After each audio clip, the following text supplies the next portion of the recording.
একদম কোনো রকমের জিনজাম না রেখে সব চালায়। আল্লাহ তাআলা সমগ্র বনী ইসরায়েলের মধ্যে থেকে নানা যে এখান দিয়ে সামনে যারা আছেন তারা বক্সের মধ্যে রাখতে পারেন।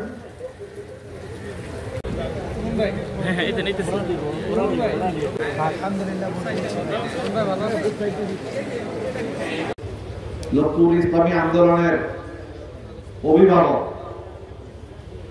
জনাব মোহাম্মদ আব্দুল হক ভাই, আবার যদি জবরদখল, জায়গা দখল, শৌচাগার দখল, শিক্ষা প্রতিষ্ঠান জানি না অনেকের বাবা মরেছে কত আগে, বোনের হক দিলেন কিনা, বাবার ধন মানে আছে